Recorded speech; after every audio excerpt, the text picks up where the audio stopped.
Hey guys, welcome to NAMA. Make sure to let us know that you can hear us and that you're seeing us.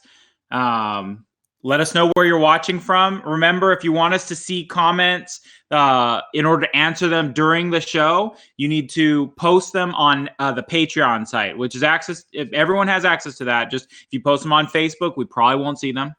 At least not until after. Yeah, no, not until after the program. So, yeah, we'll allow people to kind of filter in, and then we'll get started. Anything to say yet? Well, not if we're waiting. No, just hi. Yep. Hey guys, happy Halloween tomorrow.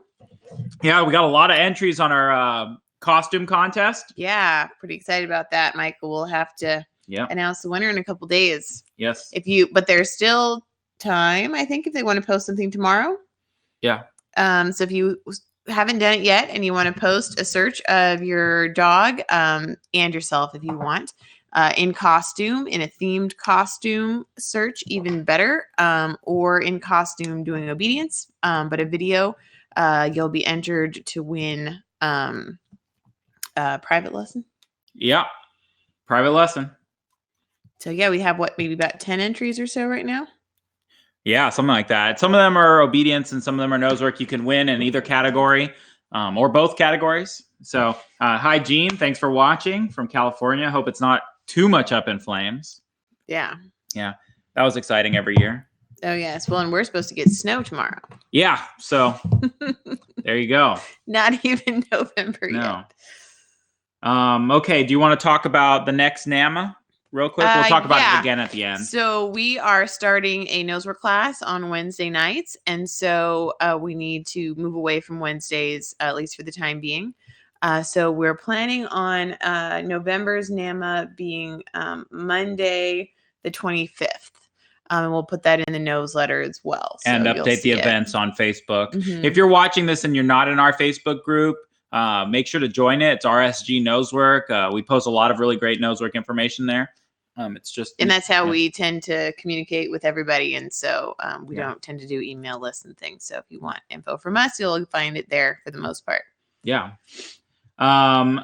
Let's see. I had a piece of news and then it just left my mind completely. The video review marathon that's coming up. I think I've got all the videos that I can handle for the marathon. Okay. I just need to pick a day and work out the technology. How am I gonna live stream the actual video analysis? So once I figure all that out, we will post it on the calendar, and that'll be a fun little thank you to my patrons for supporting us this long. I'm really excited about where we go from here. Do you want to talk about the book club real quick? Like I announced last month, our new book is Scent of the Missing. My final post for Fred Helfer's book is going to go live at 8 o'clock Central tomorrow morning. And then in the next few weeks or so, I'll get the first chapter of Scent of the Missing up. Or it might be bigger than one chapter at a time. It just kind of depends on how the book breaks up naturally. But hopefully we can get some discussion going and not just me posting. That would be nice. And if you do see Fred's, the post about Fred's book tomorrow, even if you haven't read the book, feel free to comment on that or even just glance at those couple of chapters because there's some interesting stuff in there about handler errors in trial or in nosework in general. And then the final chapter is a list of different sort of sayings and things to keep in mind before, during, and after searches.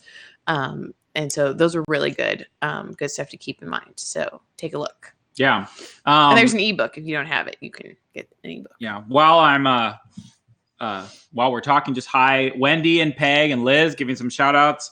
I just wanted to let you guys know a little bit about my calendar this coming month so that you guys can, let your friends know if they're in that area. I'm going to be in Phoenix next weekend. This coming weekend. Yeah, this coming weekend.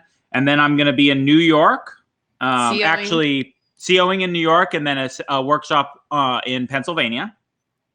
right across the border or something. Yeah, it's funny. I didn't realize I'm going to be in Pennsylvania 2 months in a row. Or 2 weeks in a row. 2 weeks in a row. Yes. I didn't even realize that until neither. now. Yeah. Because then he's in Pittsburgh the following weekend, right? Yep. Isn't that Yes. in or outside of Pittsburgh? And then I'm going to be in Seattle the final weekend of November. And then I think that's... And then you've got like a... Well, not really, because we're hosting a freestyle seminar. Yeah, we're hosting Sue Sternberg talking about nose work, which we're hoping to get a streamed version of that for you guys. Yes. But we need to... Again, we're working on technology. that. But yeah, that should hopefully that'll go up. And if it doesn't get live streamed, maybe we'll talk to Sue about. You have to talk to her about that because we can't make any promises about anything after the fact. Yeah, and then after that, I'll be in Boston. So we're going to get those events up so that you guys know about them. And if you're in those areas, you can come out and say hi to us. We'd love to. We love I'll talking actually to you guys. be there for the Boston trip. Yes. Michael's COing 2 days of trial. I'm scoreroom leading, and then we're doing a day of workshops and privates or something like that on the Monday following. So we'll both be there. Yeah. And then it's Christmas. Oh my gosh. Yeah, I know. As the year flew by really fast. I feel like we just moved here. Yeah. But obviously, we've done almost 10 NAMAs. I guess More than so. 10? I guess. Well, this would. I don't know. I'll count them. Okay, can you help her? So this would be the 11th. Okay. So you want me to just give her? Let me do it on my computer. Yeah, link. Yeah. Okay, so I'm gonna get right to the rant. I don't even know what we're ranting about yet. Yeah, I'm kind of debating about 2 different rant topics. Yeah, I think I want to do this one because I was just in Washington and I had a couple different things that I ended up talking a lot about that I was like, these should be rants. So one of them is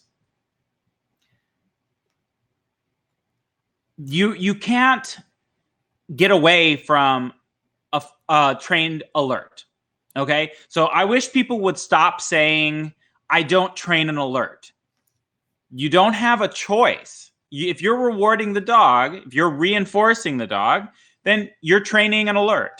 And if you're not reinforcing the dog for finding odor, you're still training an alert. You're not absolved of that because you're not reinforcing them, even though everyone reinforces the dog. So what really we should be talking about is not so much if we train an alert or not, is what kind of alert we train or not, and how rigid or flexible we are about that. So on one end of the spectrum, we have people who are extraordinarily rigid, right? So they're very, very like, if the dog doesn't do this exact thing for this amount of time, then it doesn't count. The dog's done it wrong, right? Even if the hide is really difficult and the dog worked amazing odor problem and they got it all the way to source, if they don't display that behavior, it's not worth anything to them, right? And they can't read it unless the dog gives that behavior too. So that's a far extreme on that side. And then you've got the far extreme on the other side who are so nebulous and ambiguous about what they want from the dogs. The dogs just completely shut down because they have no idea what is expected of them, how to earn their reward or not. Okay. So somewhere in between are people who are clear with what they want from their dogs, but flexible to take things that are given in different environments. They're going to look slightly different. And there's some play within there. There are people who can, I like my dog to, let's say, sit or freeze or whatever.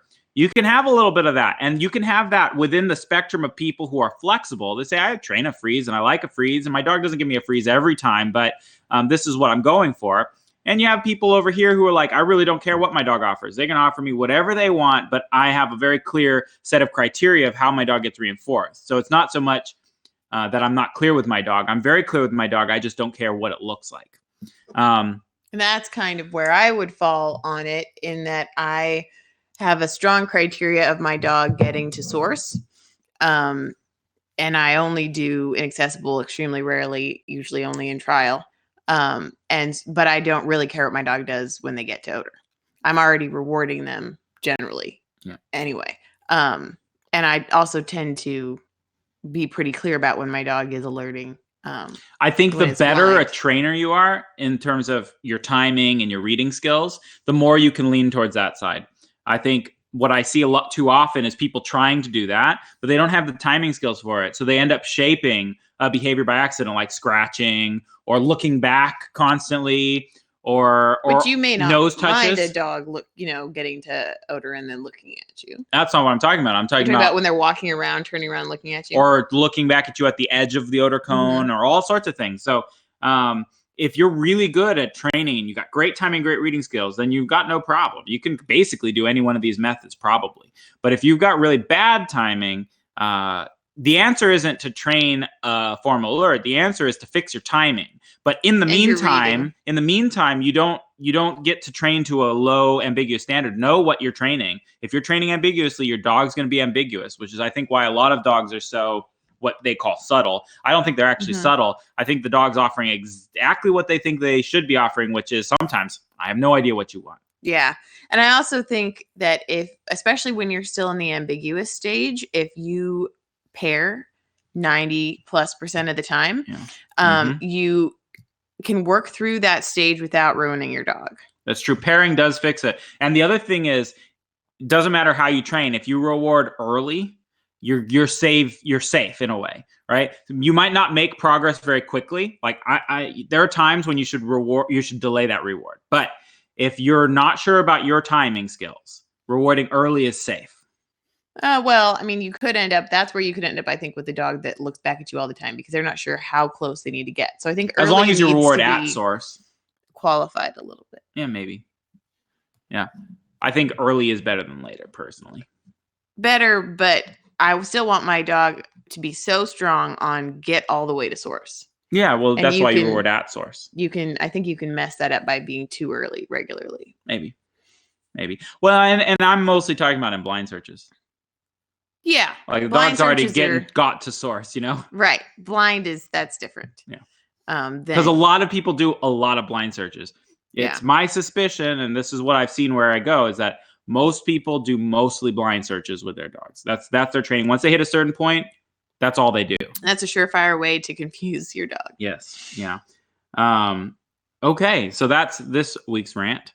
Let's get right into questions. Oh, wait. Were there any questions or comments on the rant first before we move on? Nope. All right.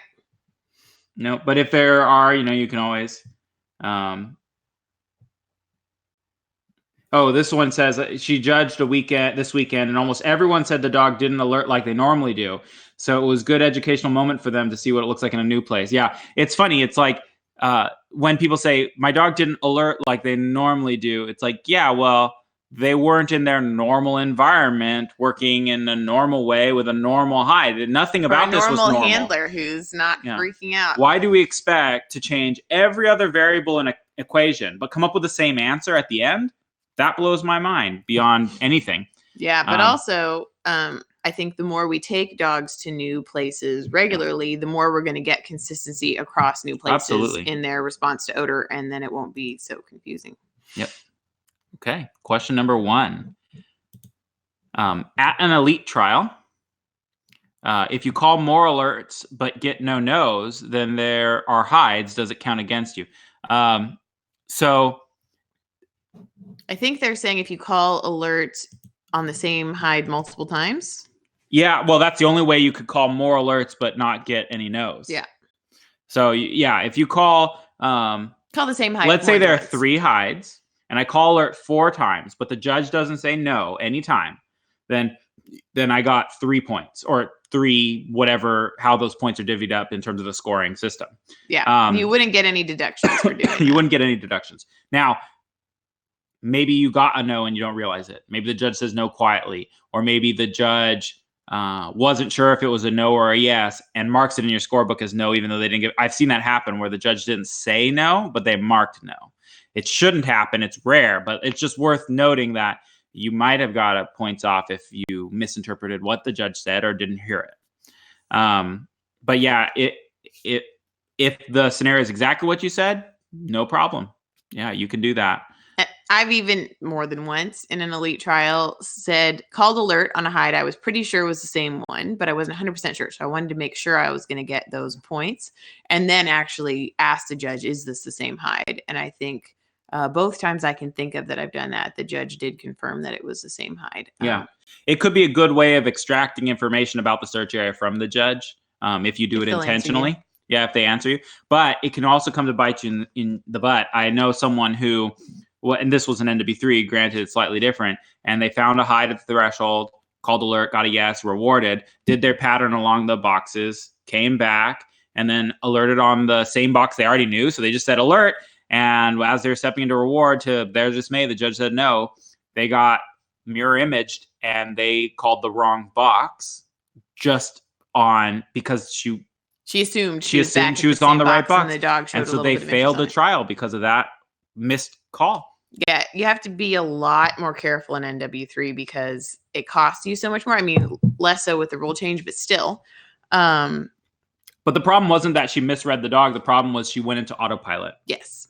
And that to me is the dangerous thing. It's like really. And I also, that's why another reason I don't call alert except when it's blind, and I rarely do blind, because I don't want an automatic, my dog alerts, I say alert. And I know a lot of people who, even in practice, every time they go in to pay their dog, they say alert. And I think that creates habits in your brain that are not going to serve you well, because you want to be really thinking about when you let those words come out of your mouth. You also don't want to pair alert and finish where you say them one after the other, which I think most people know by now, but people have definitely said finish when they didn't mean to because that became a habit. So only say alert when you mean to, only say finish when you mean to, because those make a big difference in how your scores end up. Yeah, that needs to be another rant, is saying the alert in training. Mm-hmm. Like I'm seeing a lot of people doing that still, and it's really a really detrimental practice for your dog. I understand that people need to learn how to say alert for trial and stuff like that, but I see really people use it not really in that way, but it's almost like they're confirming to their dog that they found something and they're paying them. Yeah. And that's why they're saying alert, which is like the worst reason to say alert. Well, and the worst thing is they say alert different. So I watched a bunch of people doing this recently. And so they would go and it was a non-blind search in a training session. So the dog would find the hide and they would go, alert, like that, and it was like, wait, that's so bizarre, because this is what happens in a trial. Alert, it's like so different to the dog. The dog must be very confused. Yeah. And then how many times the dogs really stuck false alerts because they heard the owner say alert in that training session too, which was funny. Oh, really? Yeah. Interesting. So anyways, next question. At a trial, what if your dog begins searching before they cross the start line? In other words, they catch odor at the start line and follow it in the opposite direction. How should one handle their dog? They're doing this to get to the edge of the odor plume. Good question. So what I would say to begin with is that what you do in a trial, I always say, what you do in a trial doesn't really matter. It's what you do in training that matters. So I don't care about my reward timing at a trial, except how it costs me time from the trial. I don't care. Faults. Yeah, or faults. Yeah, sure. Yeah, if I drop food or something like that. I don't care about presenting even. Like, I don't do it very often because my dogs don't need it. But if I need to do it at trial, you better believe I'm going to present, right? And then I will go home and say, I need to fix whatever is going wrong. I don't care about, I'm not worried about ruining my dog and pulling them off of odor in a trial either, because I do so much work in training that I know I'm not going to hurt them at the trial. So if my dog wants to catch that odor from the start line and go away from the search area, I'm going to cross that cone. If I have to drag my dog kicking and screaming, and then once I get that nose across the start line, I let them go. They're fine, because I just need to cross it to start the time. Then you can let them go and work the odor cone as much as they want. Yeah, because if you just let them chase it and then they chase it around the cone and in, then you get a fault for them not crossing through the cones and ruin what could have been a great search. Yeah. Well, not ruined, but Yeah. And same, like sometimes I want to do a specific pattern in a search area. I just cross those start lines and then go to where I want to start and start there. Yeah, but I've had a slightly different situation than in the question, but where the cones were like this and the hide was like, sorry, you can't see me, kind of past the line of the cones. So my dog, I had her lined up like this and she caught the odor and went like that. And so just on the other side of the cone, and went, straight to the hide and blah, blah. And it was a great search, but we got a fault and lost first place overall of the whole trial because we went around that cone. And so had I been thinking about that or paying more attention, I would have taken her closer so that she couldn't possibly have missed the cone and then let her tear off following the odor like she wanted to. Yeah. It's, when that happens at a trial, it's kind of a bummer. It's not something the CO wants to judge. They're not trying to set you up for faults, right? So it's often the wind did something unexpected. They just weren't thinking when they made a start. They didn't have choices line. about where they could set the start line sometimes. Sometimes the start line had to be here and had to be this big for whatever reason. Whenever I am COing, I try to give very big start lines that are you're not able not to cross it. Yeah, and I think that is the trend in general in Yeah, I think NCSW, for sure. but in AKC, unless they've changed the rules because they've had so many rule changes recently, I can't keep up with them. But the are there start lines have regulations been for pretty start lines? small. Yeah, they were. Oh, geez. But again, I'm not keeping up. Yeah. We have a follow-up question. Rule changes aside, don't you both think we should still strive to get 100% in NW3? I absolutely do. Why would I want to strive for less than perfect? Yeah. I'm always trying to win. For perfect in elite. Yeah. Haven't gotten there in elite. No. But, that would be the best. And I also talked about this when in Washington recently, is that you need to set a criteria to you that is consistent. It's fair to your dog when you do this. So, for instance, your worth and your self-worth and your emotional well-being shouldn't be contingent on whether or not you make a ribbon that day or a placement or this kind of thing. So I've been at trials where I've won. I've gotten first place and I leave going, that was not a great performance. I was not happy with how I handled. We weren't a good team. I overmanaged. I did this. I did that. My dog too long in the search area. For a variety of reasons, we didn't meet the criteria I set personally for myself. Right. So the ribbon doesn't make me feel good. What makes me feel good is me meeting my criteria about how well I think we should do. Mm-hmm. And I've also been to trials where we bombed completely. And I left being like, man, we worked really well that day. We didn't take home any ribbons. If your well-being is contingent on how well you do, you're going to find yourself pulled and pushed by the rules of a competition.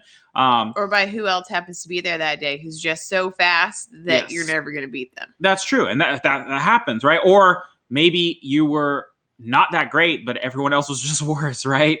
And there was actually Icy's first NW3 title. She got first place overall.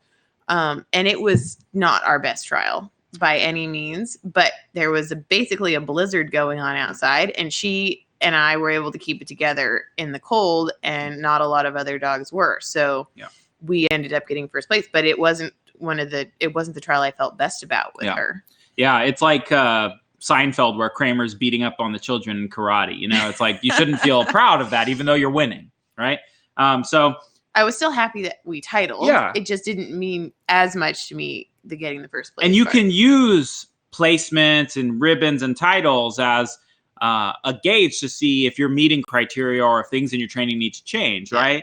And then when I've gotten pronounced overall ribbons, which I think I've gotten at least once with each dog, those mean a lot to me. Absolutely. Yeah, definitely. Because that's a much more subjective standard that I think is important. Okay, should we move on to the next question? Do you want to answer the one that's at the... Go ahead and read it. Okay. Why did NACSW choose to make the trials like a marathon as compared to other dog sports that only last a few hours?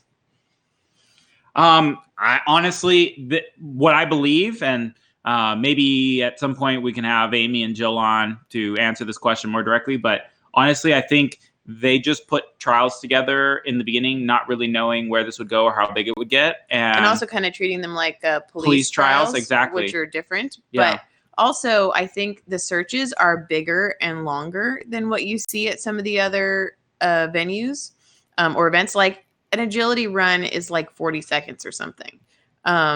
Probably your average novice AKC search is less than 30 seconds, which, maybe it is in NCSW as well. But when you do, in general, bigger, more real life like search areas, it's going to take longer. And so then the overall day is also going to take longer. And I don't think that's necessarily a bad thing. I think it also can build good stamina in both the dog and the person. I know not everyone wants to spend the whole day doing a nose work trial. I like them, but yeah. Actually, the first couple level 1 element trials I went to, and those last 2 hours or something, and each search was about 5 seconds. It's like, nah.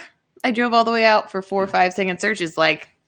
I got the ribbon, but it wasn't as exciting to me as some bigger, longer searches. Yeah, I know that they've tossed around ideas of legs and things like that before, and they kind of have legs in element trials and things like that. But honestly, I would be less interested in NACSW trials if they made them that much easier. Like, part of the allure for me is the fact that you have that extra challenge of being able to do it perfectly throughout the whole day.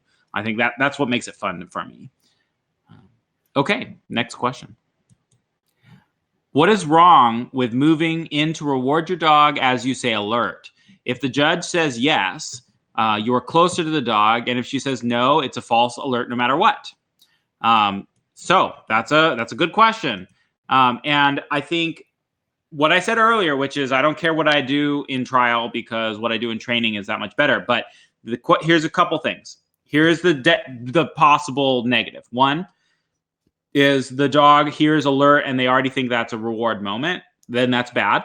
And then you step in, which the dog perceives as another secondary reinforcer.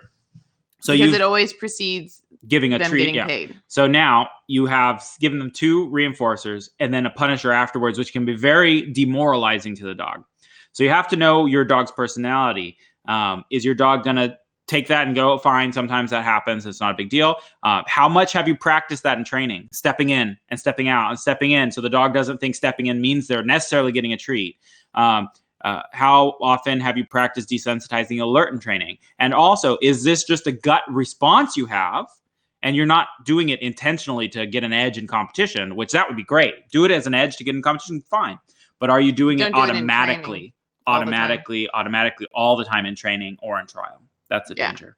I think we need to think very critically about what preempts our reinforcer, so that we aren't accidentally starting the reward moment when we don't mean to, because then we are to some extent rewarding falses or lingering or fringes or distractors or all kinds of things, because we start to come in and reward. And also, like Mike was saying, not necessarily in control of what we're doing because we're just going on autopilot. We see the dog do something that we perceive as an alert and our body is already, reaching for the treat pouch, moving into reward where we don't even know what we're doing. But our dog is super aware of it. Yeah.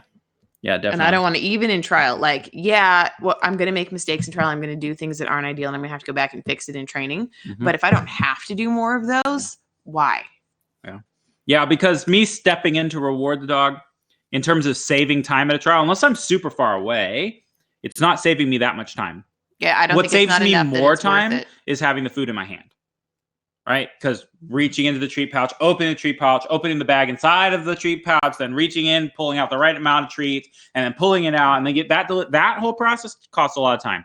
That's why I have food in my hand. I also have a very simple system for accessing treats. I just use a jacket that I stick my hand in the pocket, pull out a treat. When I reward after that and I move off the hide, I reach in and grab the next treat. So that whole process is abbreviated. Mm-hmm. I also think it would probably be better, rather than stepping in early, don't step in at all if you're that worried. Release the dog from the odor and have them eat out of your hand at a trial.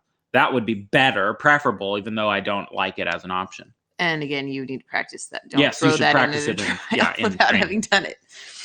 Okay. Okay, next question. This is a longer question than what you'll see on the screen, so I'll read what I have here. So I'd like to know the pros and cons of having a dog wait a couple of seconds or more at the start line. It could help the dog, so she gives some examples. Could it help the dog catch odor from the threshold, or a hide that was accessible to the dog on the way to the search area? Could it also allow the dog to scan the environment if the dog needs to do that for its own self-well-being? On the other hand, I see more people requiring their dogs to sit at the start line just for the obedience aspect. And I've seen those dogs bolt in the search area like a bow drawn back, running past any threshold hide that might be there. These are very quick dogs with handlers that have a hard time hanging on to the long line. Might it be better for these dogs to be worked on a longer line and to be casually walked in the search area? This is a bunch of different questions. Well, it's all connected. I'm seriously afraid for these handlers that their dogs are going to take them down in their enthusiasm to get onto the area. So there's a safety factor. Yeah, I think there's a couple things. One is that some of these dogs are dangerous to their handlers, and the people know this, and that's why they have so much control over the dog, because they're worried or are trying to have so much control. And that's why they don't want a longer leash, because they're afraid of giving a longer leash. I try to work my students through this by teaching them, like leash handling that you would learn, or line handling that you would learn with horses. If you've got a really crazy, powerful horse, you want a longer line. It actually gives you more chance to respond, more leverage. I don't want to be attached to a Mustang by a 4-foot leash. That would be horrifying. But you I'd be also dragged around the wouldn't pen. dream of grabbing that horse's line, because they're going to, if they're Sometimes you bolting, have to. Rope burning your hand. Yeah, but sometimes you have to. But with longer line, you can do these pulses and all sorts of things. But okay, Because half of the problem is that they're holding on so tight, the dog has to yank them constantly. And so if they just loosen up and allow the leash to move through their hands, they're actually at less danger of falling over. Now, this is one of those things that's bugging me more and more, and it's a trend I noticed in dog culture in general, which is the horrible degradation of the obedience standard. What's expected of dogs and how they should behave in public. So dogs who drag their owners around, who molest people, who mug people, who bark and do all sorts of things. Like, I get it. Some dogs are reactive and have special needs and all this stuff. I get that. But you need to have control of your animal, right? And I think too often people are making excuses for their dogs, saying they're reactive, or they're just friendly, or he just wants to say hi, or whatever. Can you imagine if someone did the same thing in the horse world? If their horse is running around kicking out at people and say, oh, he's just reactive. No, everyone would be like, train that darn horse, right? You don't get a pass because your horse has special needs. That means you have to work extra hard to fix the problem, right? So I think this is true. It's dangerous. And sometimes the obedience is suppressive to the dog and they need to relax a little bit to not take out the suppression. But maybe they should invest 6 months into seriously fine-tuning their obedience so that they're more relaxed with the dog. They know they can call the dog back if needed. They know that they can calm the dog when needed. They know they can bring the dog up when needed. But you can also change your start routine in ways that make a significant difference. You could do that in one session, of not having that like ramp up, whether it's caused by asking them to sit or holding them back in a way that doesn't help, where they then end up bolting into the search area. But really, like if you watch our threshold training video, this is a good example of that. But teaching the dog to start working from before the start line, so that why would they bolt in? They're already working, so they're not going to fly 20 feet into the search area, and unless they're going after an odor that's that way, that's blowing straight at them. But in general, they're going to come in much more slowly. And to go back to the beginning of the question, I do definitely give my dogs time at the start line. I don't ask anything of them, but for them to think and scan and hopefully catch odor if they can. I've probably told you guys before, but if I've got a long start line, I'm often going to go up and down that start line and use that free search time before the start line. And I would add to that saying that it's an opportunity not just for the dog to pay attention. It's an opportunity for me to pay attention to the dog and to focus on, okay, is my dog in odor? Are they not in odor? What is my search plan? It's a moment of collection for both me and my dog. And sometimes you get up to the start line, you haven't even gotten to really see the search area yet. And I see too many people focused on things that are not helpful to them. Equipment changes and making sure their treats are ready and just things that are panic responses, which I get it. Competing's not easy, especially if you're new to competing. But at a certain point, you need to get control of that and take the start line as an effort to get composure and plan your strategy. Yeah. And 15 to 20 feet back from the start line, be completely ready. Yeah. Dog's equipment is changed. You've got your leash set up with your loops in one hand and support on the other hand, or whatever your method is. Got your treats ready. And then as you approach the start line, you can be totally ready to watch your dog and decide, have they already caught odor and I should let them pursue that? Or should I give them some time to catch odor here? Yeah. Anything else sad about the start line? And then if you're not starting at the start line because it's, say, a vehicle search and you don't want to start 20 feet back from the cars, but you want to walk through, then if I have picked a vehicle I'm going to start at, I'm just going to walk through that start line and then start my dog. Maybe I pause for a few seconds right at that vehicle. Maybe I don't, depending on, how prepared my dog appears to be to go and search that vehicle. Or maybe I walk them across the vehicles. It's going to depend. So I'm not always going to treat the start line as some magic line. But I do, when it is worthwhile, give my dog time. And that's the same with interiors too. Yeah. Some people really like to get into the room and get the door closed as quickly as possible because they feel that helps them from an odor perspective. I see a lot as that door opens, you've got a bunch of odor whooshing out the door. And if you can give your dog access to the door frame, they can collect a lot of information. And giving them a little bit of time there, even if the door is hanging open for a little bit, I think that can be really helpful. Yeah, I think the last thing I want to say is that, again, obedience and nose work are not in conflict. It's more how you train obedience than what you train. So you need to, I think everyone should have good obedience over their dogs. I think that's important. The other thing I'd like to say is that we are continuously mistaking arousal for drive in sport work right now. And so we think by creating this hyperactive, out of control animal at the start line, it somehow makes them good at nose work. I guarantee you it's not. The best dogs at nose work are calm and composed at start lines. They're very focused and they're very driven. They're not out of control and aroused. And they're working. Yes, they're working. Not just waiting to be released or whatever. Yeah. So that may be a stage we go through in early training to get the dog excited. But a finished dog should look calm and composed at the start line. They shouldn't be squirming or bucking or anything like that. Okay, next question. Mm-hmm.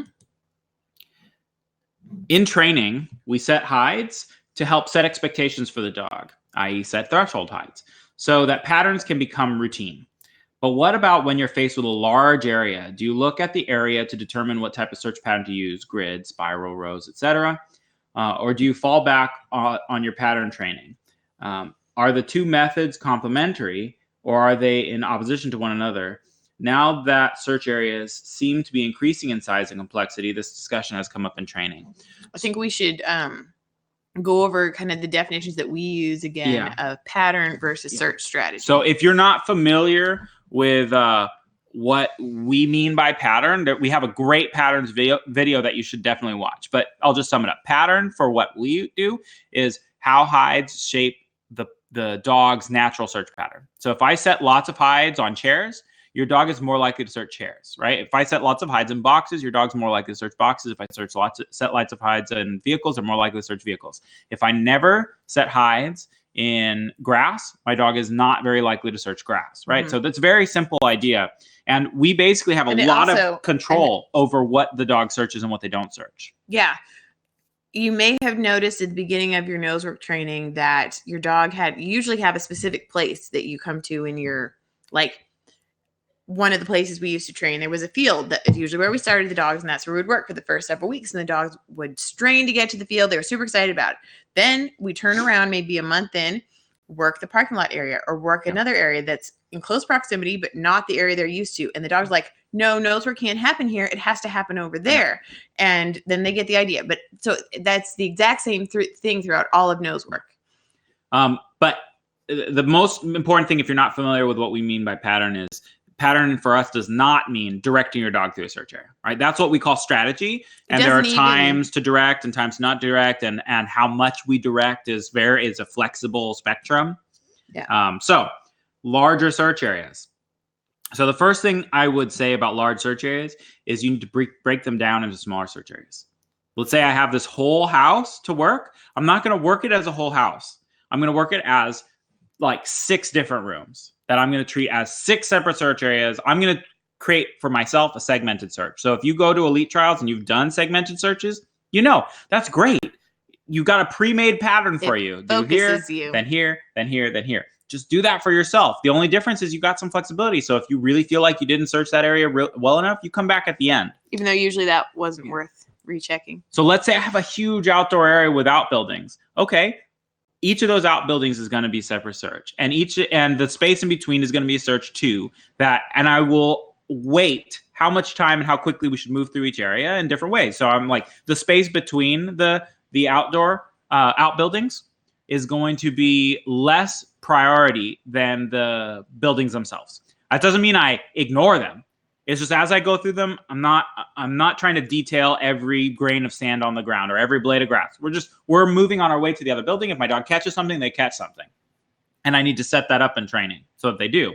But when we get to that building, we're going to do a more detailed search around, in, if we need to, and then we'll move to the next one. And that's partially because of the way wind and odor will move and the difference between an open space and a cluttered space. Yes. And the greater ability of the judge or the CO to hide things in certain places. Not they couldn't hide it in the grass, but your dog would probably catch it from a significant distance if they did. Well, and I know from hunting training and also nosework training out in outdoor environments, if you've got a large field, like I'm talking several acres, you can actually cover that in a few seconds, actually.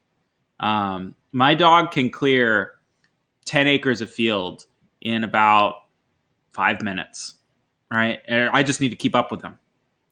He's going to catch that That's the challenge in the big areas, really. That odor goes across the field really far, really fast, and the dog catches a skirt of that. And you know when the dog's in odor really quickly, if there's odor. If there's no odor, then you move through it even quicker.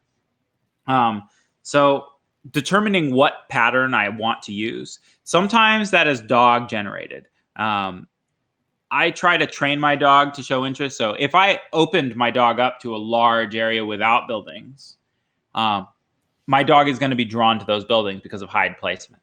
So I don't usually need to do much. The only thing I would do is say there's a big start line and maybe there's 3 buildings out in the distance. I just need to choose which building I'm going to do first. Am I going to go from right to left or from left to right? I'm not going to go to the middle, then left, then right, or vice versa. I don't want to cross ground I've already crossed. All right. So you want to pick what's going to have kind of the least number of turns, the least recovering of space. In general, and I talked about this at my workshop in Washington as well, because they asked this question. I will work the search area from the most simple area to the most complicated area. I don't want to work complicated. I can get stuck in a complicated area forever. So I don't want to go to the edge of time and then be like, but I didn't do the simple area. No, I'm going to do a simple area, fast, get it done. Feel done with it. Put it out of my mind. And now I've got the whole complicated area to work on with no distraction. So that's one strategy tip for a larger search area. And I think some of it, like I like to work probably in a really big area across the wind is going to give me the best chances. An interior that's large and complicated is going to be different. An exterior with a lot of rows of seating or something, that's going to be different again.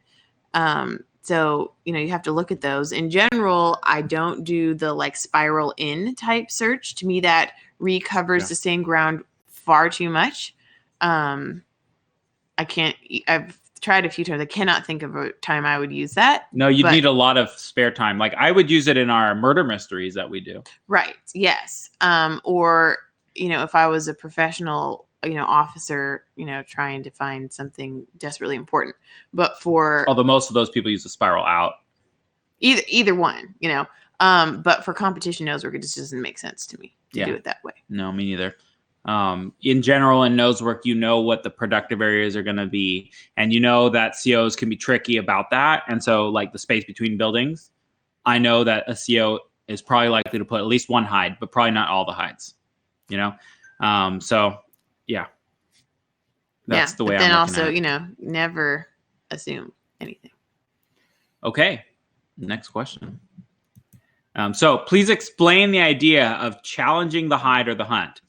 So I had a lesson with one of my Patreon people, and we talked about this. And I talked about, if you've seen the running drill on Patreon, right? So we tell the dog search and we just run. Right? We just run. And the dog's like, oh my gosh, they're running. And they have to work while I'm running, which is very distracting. That's what I call challenging the hunt, because they're hunting for odor and we're challenging their ability to. We're distracting them. Most dogs will go into jogging along with you mode or extra detail, which is what we want. Is the dog to slow down and pay attention. But that's not usually what we start with. Sure. So you can challenge any behavior that a dog has. So for example, I can challenge my dog sit stay. I tell a dog sit, and then I do jumping jacks, or I pull on their leash, or I step over them, or I have another dog run free, or I take one of my livestock and let my livestock loose. And if they know what their job is, they'll sit even though they're challenged. Yeah, so you're upping the distraction to make the behavior stronger. Exactly. And so you can challenge any behavior. You can challenge in nose work, the search, the hunt of the dog, including the sourcing. And you can also challenge the indication, which is the way this is mostly used. So the dog's found odor, and I pull the leash away from the odor. I distract them with some food. I clap my hands. Present something else. Yeah, it doesn't matter. So, but you can challenge the indication or the hunt. And in order to have the strongest possible behavior, you do need to challenge both. So make sure you do both. I think if you overemphasize one or the other, overemphasize the hunt is safer. But you should do both, and you should do them in the right proportion, maybe like 80% hunt to 20% indication. It's not hard to train a good indication. It should be done in like 5-10 minutes. And after that, it's maintenance after that. So yeah, that's the main difference there. Anything to add? Nope. That was a pretty straightforward question. Next question. So depending on the distractor, sometimes I get what looks exactly like he's in odor. Other times he tries to get into the box, which is more obvious than that it's a distractor and not odor. Tennis balls especially seem to be very popular in drawing intense attention, as well as cheese. Is non-reinforcement enough to get him over that? What are some other things to try? Thanks. Very good. Yeah, so I would personally, I do most of my distraction work out of boxes, out of containers. So I wouldn't wait for the item to be in the container. Like, let's say tennis ball is the distractor for my dog. My first thing is I'm going to hold the distractor in my hand. I'm going to hold that tennis ball in my hand, let my dog search. If they can't, and this is really tied into the last question. It is. So I can't expect my dog to ignore the distraction in the container if they can't ignore the distractor in my hand. The next thing is I'm going to bounce it. Then I'm going to give it to someone else to bounce. Then I'm going to give it to someone else to throw. Then I'm going to put it loose in the environment where the dog can see it. Then I'm going to conceal it by a box, because actually concealing it by a box in a way makes it more interesting. Oh yeah, it suddenly becomes important because it's in a nose, an ORT box. Yeah. I would say for some dogs, toys and food are too self-rewarding to smell. That non-reinforcement doesn't work, because you can't non-reinforce something that is self-reinforcing, right? And so then you have to use punishment programs. And by punishment, again, I'm using the scientific terminology, which means reducing behavior. So it might be something like, here's a box and here's the odor, distraction and odor in 2 boxes side by side. I let the dog go and give them a chance to make a choice. If they make the wrong choice and really show interest in the distraction, I put them back in their crate, or I take them back. I have them sit for 5 seconds and let them retry the problem. And I repeat that over and over and over again until the dog realizes every time I sniff the distractor, I get put away. But when I sniff that food, the odor, bam, you reward fast and generously. Reward so much that the dog forgets the distractions even.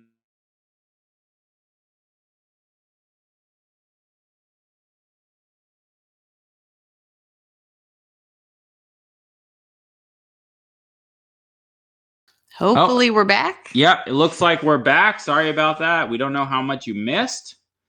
Hopefully just a moment. Yeah, so then I would start trying to sell my dog on the distractor and making my dog's behavior and understanding of the choice that between distractor and odor, the odor pays better than the distractor does. Mm-hmm. Yeah, sometimes what we think is reinforcing the dog for odor is not reinforcing enough that it is worth it to choose that over the distractor. Yeah. So like, say a tennis ball is the biggest distractor for this dog. Maybe what they get for finding odor, the food or whatever, it does not mean more to them than a tennis ball does. Yeah. So maybe then you need to find better food, another way of reinforcing, more praise, or different things, or work them for a toy if that's the most important thing to them. Yeah. The one thing I wouldn't recommend is doing something like telling the dog no or leave it. Okay. This is an error. Like, I don't want my dog to not pay attention to it. I just want them to want odor more. I don't make them want odor more by making them want the ball less. That's not how that works. I have to actually raise the value of odor.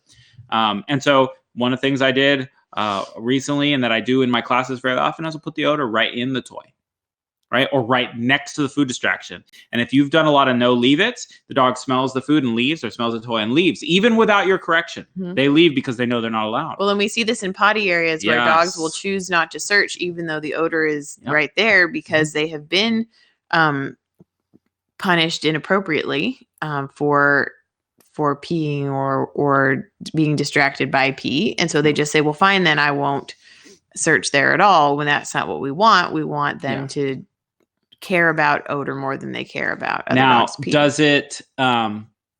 it work for some dogs? Yeah, it does. Okay. I think there are more risks than benefits in that system. I think the problem is you may not know if it works for them until after it doesn't. Exactly. So I know that the other way works. It's slower sometimes. Yeah, sometimes. But there's less fallout. Yeah, for sure. Do we want to, since we're still kind of on the topic, answer that one? Yeah, these two both have our follow-ups. Okay. So Liz asks, why do we have to challenge them? You don't. We challenge them because it makes them better. It's like training with weights. If I am training for an athletic event with weights on and I'm challenging myself, right? I'm challenging my legs and my arms. Then when I compete and I take those weights off, the dog is I'm that much more prepared to win. Yeah, but it's also part of making sure the dog actually understands what their job is.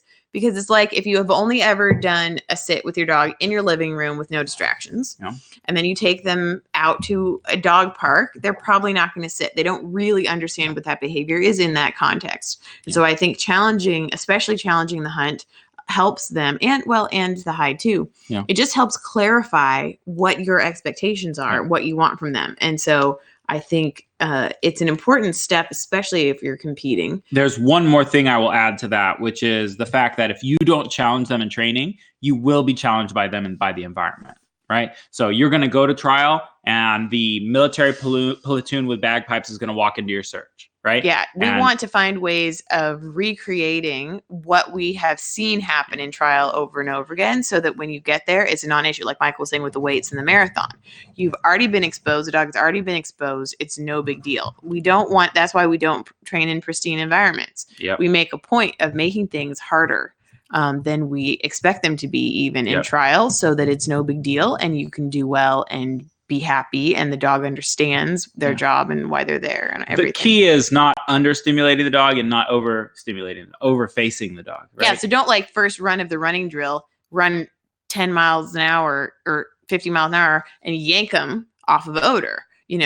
Challenge them at a level that's appropriate to them, and then build on that. Yeah. Like Michael was saying, with the ball distraction, if you're starting by holding it, then starting by bouncing it, then throwing it. So you're not starting with something the dog will have to fail at, but something they can succeed at and then build on it. And you have to use your intuition. Like, I'm pretty tough on my dogs in terms of what I think they can handle. So I will start with the distraction at level 100, right? That's also partially because of the way we live with our dogs and that they have a lot of distractions a lot. Yeah, so I throw them right into it. And if you've trained with me, I like to throw you right into the mix of it. And then if the dog is way overfaced, okay, stop the training session. Let's reevaluate, right? But I like to know where my dog is. So I think in general, our dogs are under-challenged, not over-challenged. Now, there are some dogs that are over-challenged, but it's not always easy to tell. Because sometimes when you under-challenge a dog, they become hypersensitive. So I see this a lot with fearful dogs who everything bothers them until you say, okay, now I expect you to do it at this level, which is way higher than you've ever done before. Then sometimes the dog's just like, okay, I can do it. It's weird how that works sometimes. Not always. Well, you see that with kids too in school. If you treat them like they can't do anything, they won't. Yeah. You give them a challenge and they rise to the occasion, because people and dogs and animals, they thrive with the right level of stress. Yeah. So you have to figure out what that level is. And too little stress is not good for anybody. No. This is something I learned from Roger. I think I learned it the first time I did a guinea pig with him, is that because guinea pigs are very afraid of everything, and we have to work them through that to pass a double-blind test for gunpowder. He says, your dogs and these guinea pigs and yourselves, you come from a long line of survivors. None of your ancestors failed to survive, right? At least not long enough to have children, right? So you have to remember that your dog is the progeny of survivors, dogs who survive through very harsh environments and conditions. And your dog is capable of that too. It's in their genetic makeup to be able to cope. So, and by not creating an environment where they're allowed to express that, we make generations of dogs weaker and weaker and weaker, and that's not good for them either. I think so. Do we want to answer the stadium seating question? Yes. Okay. So question was, can you share how you would approach the stadium seating? Thank you, Peg. So let's imagine I have a stadium. Now, how big of a stadium? Is this like at a park where we got some bleachers, or are we talking about a football field with stadiums on all sides? And of course, I mean, there are infinite possibilities. So how much time do we have? Yeah. How much wind is there? What's temperature? Blah, blah, blah. Yeah. But sort of a bit like, I posted a couple months ago a video of Hazel and me from the summit trial we did in the spring that had a couple sections of bleacher seating. And I certainly did not have time to go up and down every row. There was no way that was going to happen. I would let my dog off leash and honestly let them cast back and forth and move in. If you couldn't do it off leash, that sucks. Yeah, we couldn't do it off leash and it was raining. Yeah. So it was a challenging search, and I basically tried to utilize what I saw with her in the wind and getting her into areas where she could take me to odor. Yeah. And that ended up being, we only probably went through a couple rows of the stadium seating when she was directly working odor. Yeah. And the rest of it was just trying to get her into areas where she could catch it and then work our way back. In my experience with stadium seating, the most important area is the lowest part and the highest part. Mm-hmm. And you'll find out fairly quickly if the odor is going up the stadium seating or down. And then once you figure that out, focus on the direction it seems to be going. Yeah. Okay. And it might be different on one side of the stadium as the other because, the stadium's like this. So the downside on this side is the upside on this side. So if the wind's blowing across this way, then that's why that happens. Or it could be that the odor's sinking to the bottom or that it's rising out the top. We don't know. So you're going to have to go around the top and around the bottom. But I'm not going to go up and down so much as I'm going to go around the bottom and around the top. I might go up and down a little. Well, and it depends on, like, you're kind of talking about if you have an entire stadium. Yes. Whereas, like, if you have, like, I had 2 sections. Yeah. So we worked the bottom. She caught odor. We went up a bit. She caught a different odor. We went down the bottom, went to that odor, then went up to the top, and then back down, and then back to the area of the first odor that she caught. So there was a bit of back and forth. That's kind of what we needed to do because of what the wind was doing. But basically we worked the aisles and the bottom. If you want to ask me how to make sure that you're successful in these types of searches, is you have to train in those kinds of searches. You have to know that your dog can find hides in those environments. Don't try to handle them. It won't work.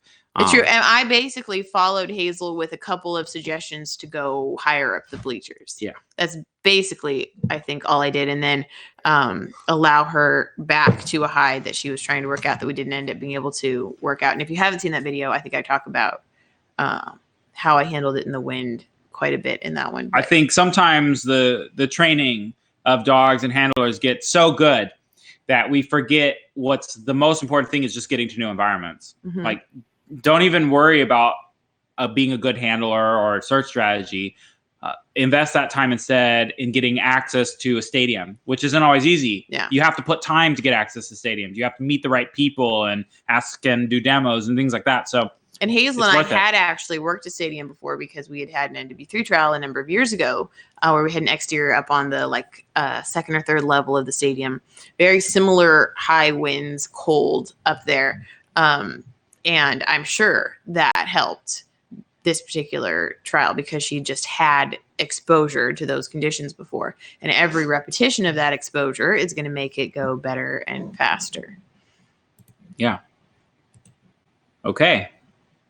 One more question that was submitted early, and then we'll get to the questions that are in the feed.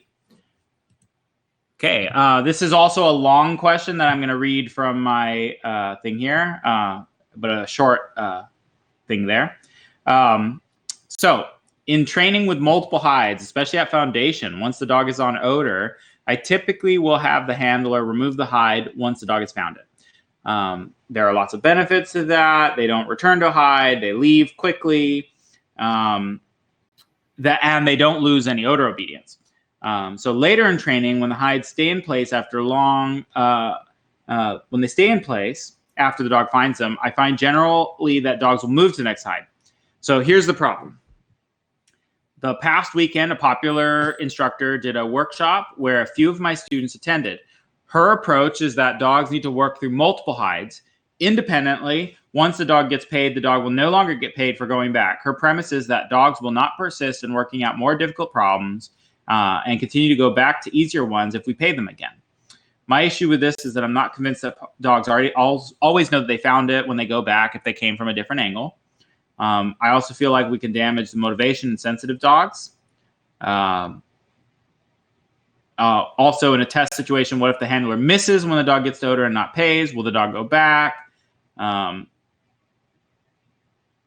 What about removing? The question is, what about dogs that use an already found hide to triangulate? If it's gone, are they able to work through solving these complex converging problems? My own dog has been trained to move on to the next hide.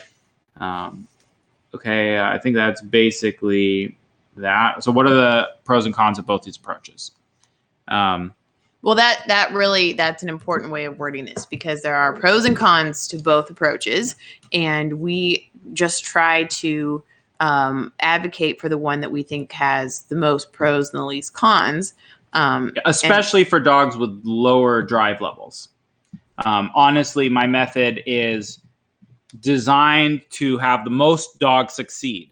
So are there dogs who have a lot of drive that you could train in other methods and maybe that's even better for them? Maybe. Although we have some fairly high drive dogs and they seem to do pretty well this way. Yeah, I mean, I would say that this approach is very broad, but I wouldn't say that it is for low drive dogs, because I both run and work with a lot of dogs I would consider quite high drive, and I think that it adds clarity for them as well. Definitely. Yeah, and I think that gets the key of it. High drive dogs don't need as much clarity. They will work through ambiguity and all sorts of things, and they'll work through lack of payment, whereas sensitive dogs won't. And I think too often instructors who have high drive dogs don't often take that into account. Or have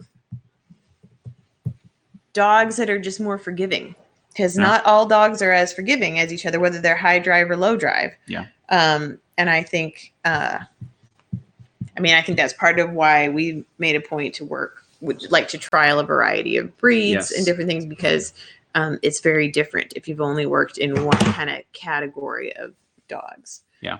But I suppose we could actually answer the question. Yeah. So I would say dogs should have experience of doing both.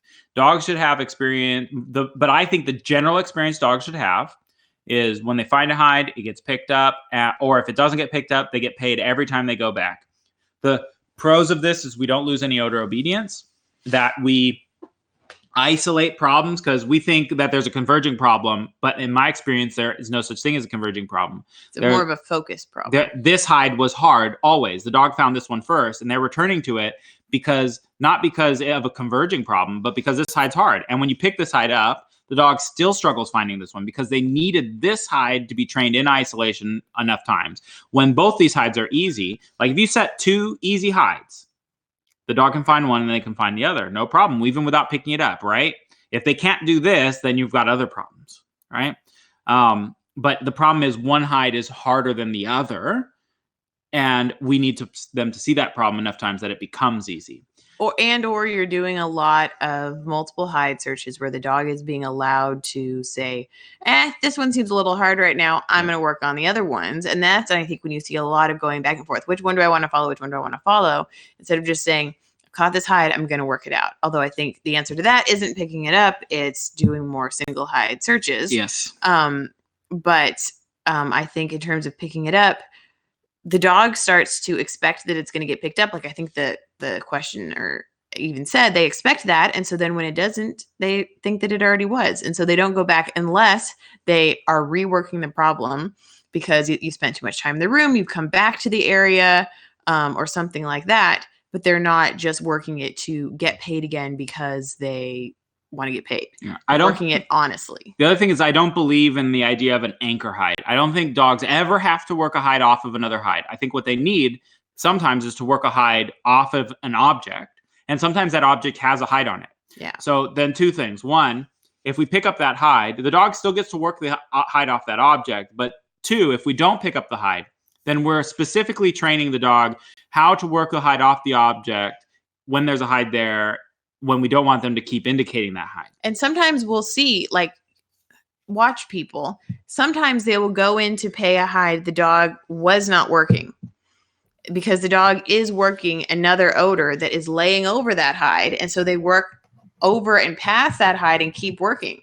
They didn't want you to pay them for that. They're working something else. And so don't just automatically go in and pay when they get their seat. What is the dog doing? Are they working that hide? Or are they working something else? Yeah. But again, I agree. I don't believe really in anchor hides either, or that the dog needs to work off of one hide to another. So we do exercises where they don't get to pick up the hides. I would say once a month, once every other month. And it's usually in the context of mock trials and game days, right? And actual trials that you go to, because you're going to do that there. But we also do them as a drill in class, less frequently than that, maybe every 4 months or every 6 months. Maybe when we're doing something specific where it becomes really cumbersome to pick up the hides and put them back. Or whatever. Maybe. And they're mostly as a confidence booster to the handler to let them know that the dog can do it and that nothing we've been doing has held them back from that. Now, but I had a student tell me just last night that since she started picking up the hide, probably 80 to 90% of the time, since she started training with us, she has seen a significant increase in her dog's ability to move on and work other hides in trial. And she trials quite regularly. Yeah. The other thing I would say is that we don't know whether dogs can remember what hides they found and if they come from a different angle. In my experience, like some dogs can. In my experience, most dogs can. And that's actually a problem. I don't want my dog keeping track of that. Nose work is hard enough for them. I don't want them also keeping track of search areas and hide placements. I consider that to be my job as a handler. I keep track of where the hides we found are, and I don't let my dog return to them. I use the leash or my voice or my body language to keep the dog moving into new areas. I don't want my dog thinking, okay, I got this hide, this hide, this hide, and working another hide.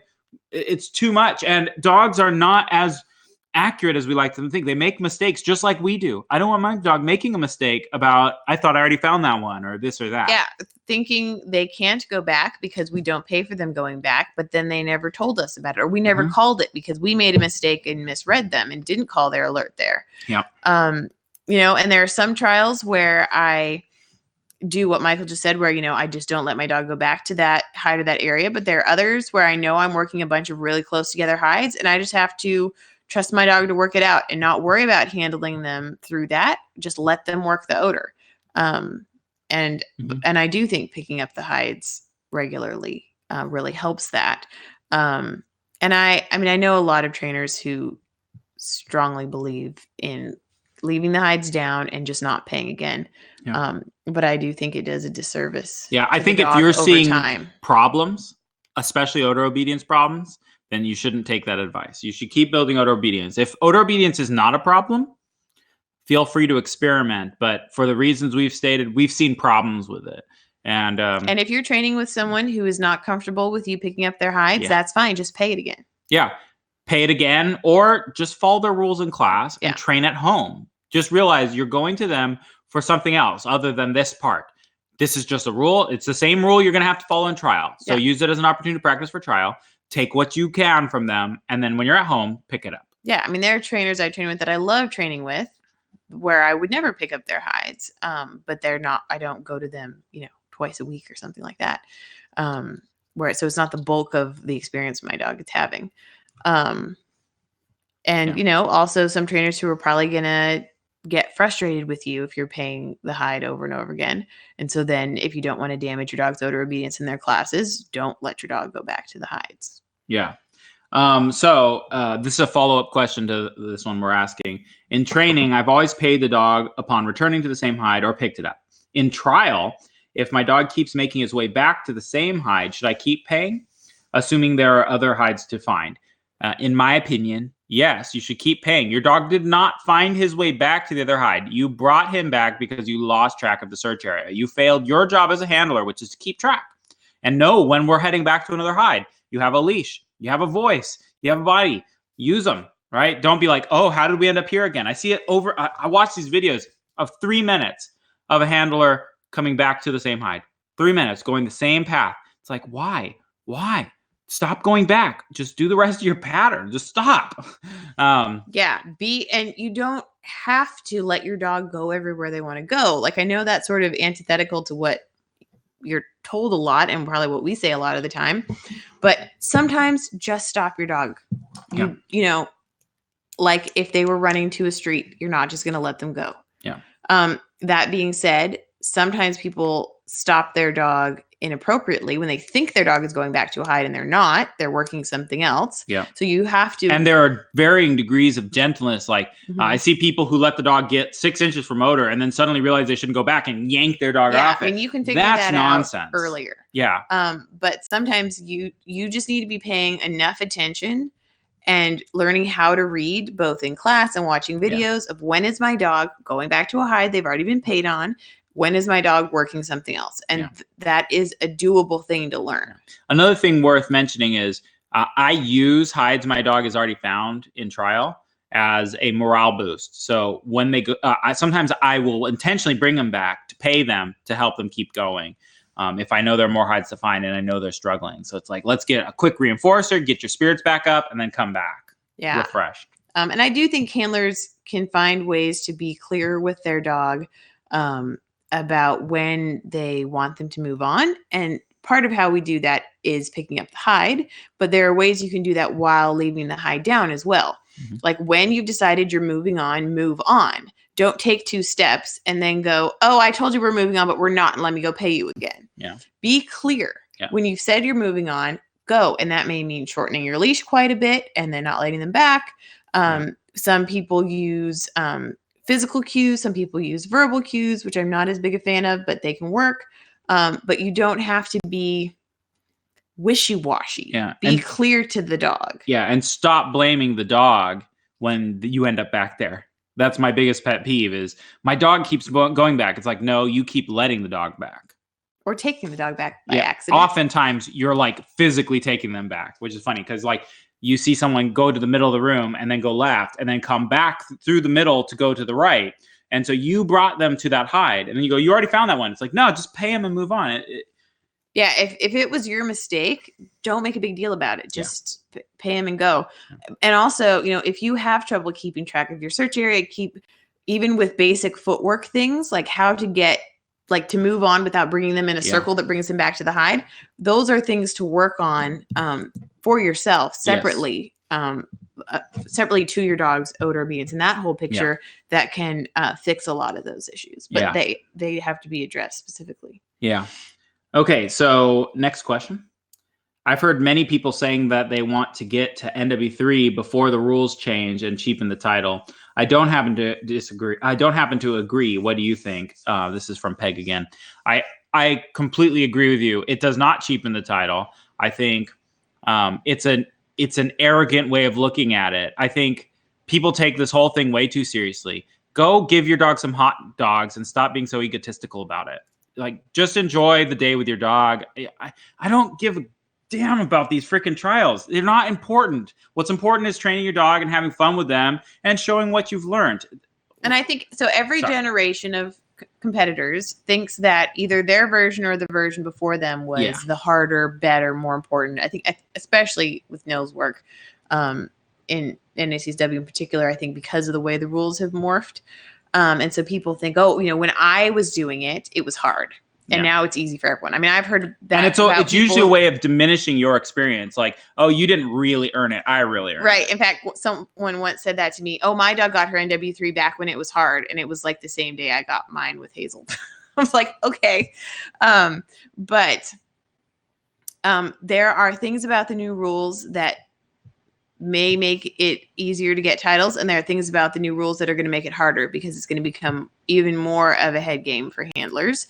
And so I think we're going to see I don't think blank container searches with distractions is easier. So I definitely wouldn't call it a cheapening of the title. And I think we're going to see the current stream of competitors have to work through some things that are quite challenging that I didn't have to worry about whether or not containers was going to have odor in it. I knew that every vehicle search was going to have a hide. And there are things in that knowledge that make things easier for us. I actually think it's really fun and exciting to have the potential of blank in every search element. And I also think it's fun and exciting to get to have multiples of different searches besides interiors. So I think, like Michael said, that's sort of an arrogant way of looking at it, but also a really sad way. Like if you're just coming up to NW3, be excited about getting to do NW3. I think another thing that's worth mentioning, it's not something people like to talk about, but people underplay the importance of luck in nosework. Honestly, in the old rules, getting your NW3 Elite had more to do with luck than skill. You had to be at the right trials, and the dog had to be in the right frame of mind. CO and the right judges and the right weather. It wasn't quite that bad, but the dogs were trained to a high level. The handlers were trained to a high level. People weren't failing because they were bad. People were failing because of bad luck. Or they turned right when they should have turned left. So if you think that makes it more challenging, that there was more luck involved, now there's less luck, in my opinion, because the points are averaged lower. So you can perform well.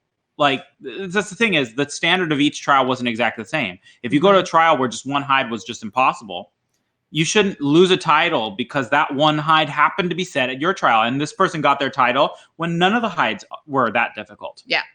So, yeah. And I would much rather be trialing where my skill is on the line than where my luck is on the line, because I have no control over that. And either my skill is where it needs to be for the trial level I'm at, or I need to increase it. And I find that far more interesting. Yeah, absolutely. Okay. Any other questions? The last question we have right now, and you guys still have time to submit them if you want to. Melissa asks, how does the book club work? Yes. So we pick a book. The book that we're just finishing was The Nosework Handler by Fred Helfers, and the book that we're just starting is Scent of the Missing by Susanna Charleston or something like that. And basically you read the book at your own pace, and I put up posts about it, and I try to ask questions and get some discussion going. But they're all nosework or scent detection related books. And we want to both get people reading and talking. So we'd love to have anybody join us with that. But, people last time were worried, you've been going for a while. Can I start it?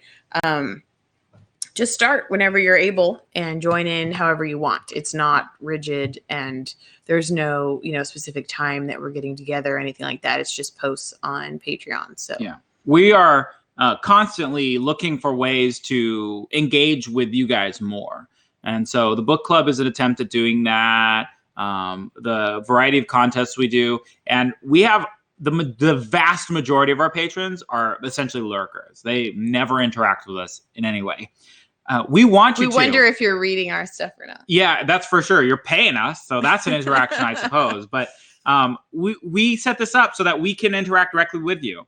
And if there's a way that you would be more comfortable interacting with us, send us a message, call us, let us know. We want to provide that service for you. But, we've started doing online privates instead of video reviews, if that's better for some people. I'd be more than happy to get on the phone with you and just chat. I've done that with a few people recently. I also have a number of people signed up for my video review who are not sending me videos. So, you could send them and I would review them. Yeah. What we can't do is say, I've missed the last year. Here's 12 videos at once. That we cannot do. You've got to send them every month, or schedule a lesson, or schedule a phone call. Just a 15-minute phone call to ask us some nosework questions. We're more than happy to do that. And what can we do to give more information to you and give you more of the content that you're looking for? Let us know. And also, if you are a lurker and hesitant to comment, know that this is a relatively small group. We've got about 130 something people in here. We don't bite. This isn't, it's much smaller than Facebook. I don't think we've ever had any mean conversations happen in our group. People getting in fights. Like, I don't think that's ever happened in the comments. Yeah. It's been, good discussion, and so, feel very welcome to comment on things and ask questions and disagree. We do not mind disagreements. Yeah. We disagree with each other sometimes. All the time. Sometimes. Right. Yeah. Sometimes. We tone it down a little for Nima. Maybe. not really. But yeah. Yeah.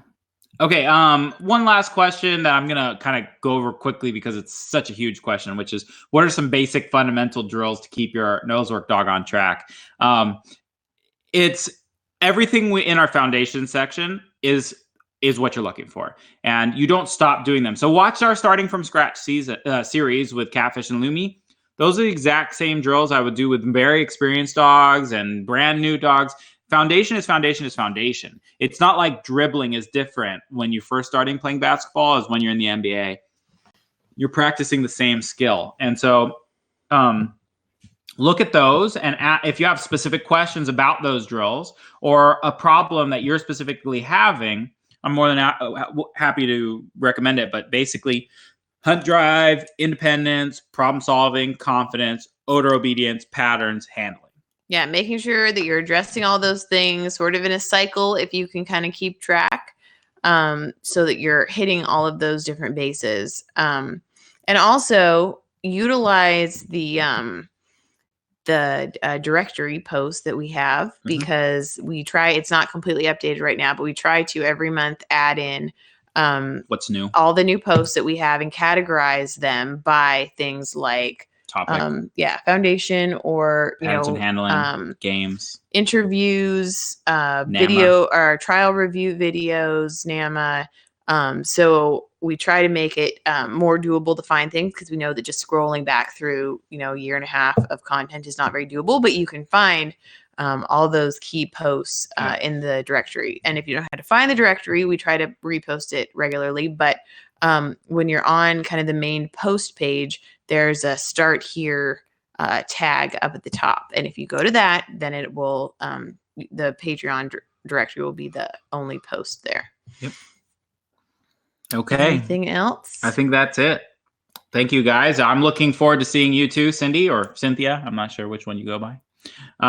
So I'm looking forward to seeing you in Phoenix as well. And just to reiterate, because you weren't all here at the beginning, NAMA for November is most likely, 95% sure, going to be Monday the 25th, because we're starting a class on Wednesday night. So we're moving it to Mondays. And if that date, well, for November pretty much has to be Monday because of Michael's trial schedule. But then if another day is better for December, we may move it. So just let us know if Mondays really don't work for you. Yep. Make sure that you're submitting your questions for next month. Whenever they occur to you, start sending them in so we can start creating the next NAMA. So thank you. All Thanks right. for supporting us on Patreon. If you are a supporter, if you're not a supporter, consider checking in $1 if you enjoy what we're saying. And yeah, that's it.